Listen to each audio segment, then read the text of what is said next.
Salut à tous, bienvenue dans cette nouvelle vidéo. Non, je suis toujours pas à l'intérieur, voilà, j'arrive pas à être tranquille, à trouver un lieu calme. Je suis toujours pas chez moi, je suis toujours en stage. Bon bah voilà, on tourne à l'extérieur et c'est pas très grave, en même temps le décor est super beau. Aujourd'hui je vous parle d'un temps que les moins de 20 ans ne peuvent pas connaître. Non, 50 ans et même 60 ans, 70 ans, puisqu'on va revenir au 20e siècle et au milieu du 20e siècle. Et même la première partie de notre histoire va se dérouler dans les années 20. Je vous parle aujourd'hui d'un personnage dans un contexte assez particulier. C'est un personnage qui n'est pas transcendant, qui n'a pas fait des choses folles, mais qui nous fait réellement aimer le rugby. Le rugby n'est pas seulement un sport, c'est un état d'âme, alors il faut le revivre. Vous êtes prêts? C'est parti!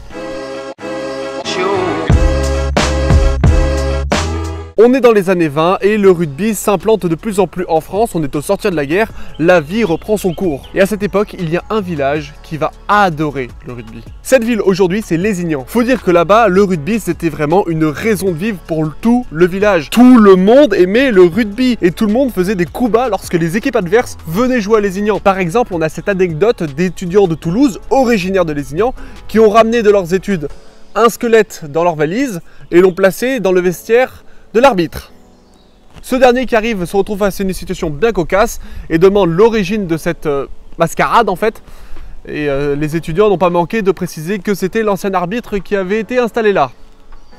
Ça donne un peu le ton. À Lézignan, dans les années 20, le vestiaire était à peu près 100 mètres du terrain de rugby. Ça paraît peu aujourd'hui.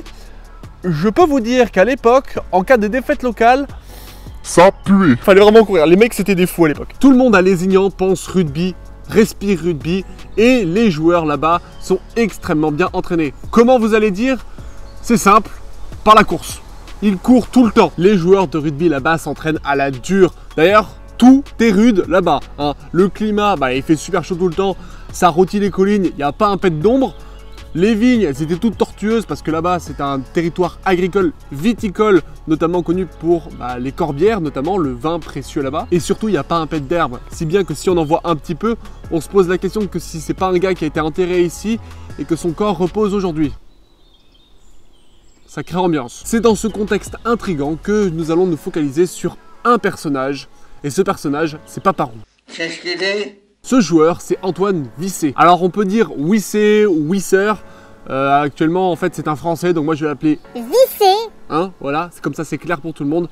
Et en fait, son nom est notamment dû à son père qui est d'origine belge et qui s'est implanté dans la région. Dans le rugby moderne, on pourrait dire qu'Antoine, c'est une véritable brute. Avec son frère, il s'entraînait bien plus que les autres puisque son père habitait au-delà du village, donc il devait faire quelques kilomètres en plus pour s'entraîner. Et il s'amusait à s'entraîner en mettant le cheval devant eux et en le faisant pousser.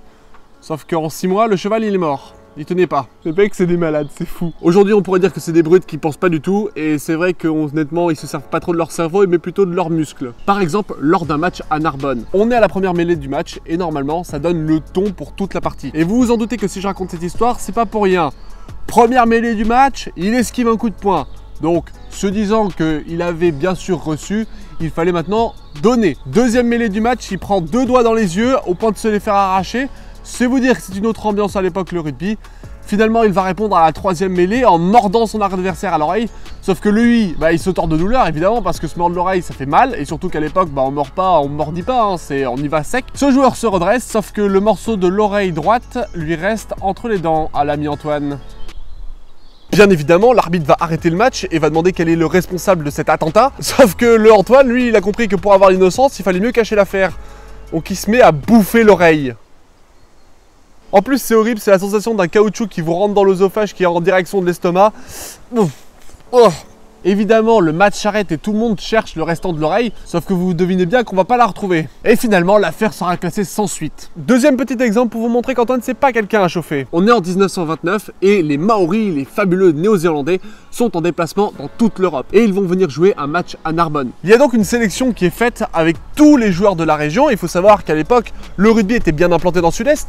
Quillan, Carcassonne, Narbonne, Béziers, Lézignan, Perpignan, il y avait du monde. Et croyez-moi qu'il vaut mieux avoir Antoine dans son équipe. Et le demi de mêlée l'a bien compris. Notre cher monsieur Wissé se trouve dans la mêlée, au poste de 3e ligne L. Son numéro 9 vient le voir et lui dit « Tiens, fais gaffe un peu au demi d'ouverture. Pas besoin de faire plus. » Mêlée, la balle est laissée aux adversaires, le fameux demi d'ouverture prend la balle, et là Antoine y fonce, tête, joueur, ballon, civière. Du coup, si ça marche sur un, autant retenter. Le demi de mêlée, il dit à Antoine, fais gaffe un peu au centre. Deuxième mêlée, laissez la balle aux adversaires. Antoine, tête, joueur, ballon, civière. Et vous savez quoi? Jamais 203. Troisième joueur sur la liste, un ailier. Et la troisième mêlée, on laisse la balle. Antoine, tête, joueur, ballon, civière. C'est terminé.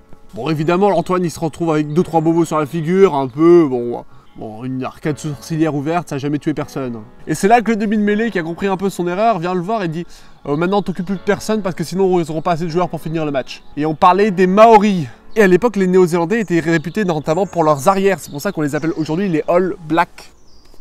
Parce qu'à l'époque, c'était une erreur de traduction, on les appelait les All Back. Sauf que les Français, nous, on sait pas traduire, donc bon, bah voilà. Hein.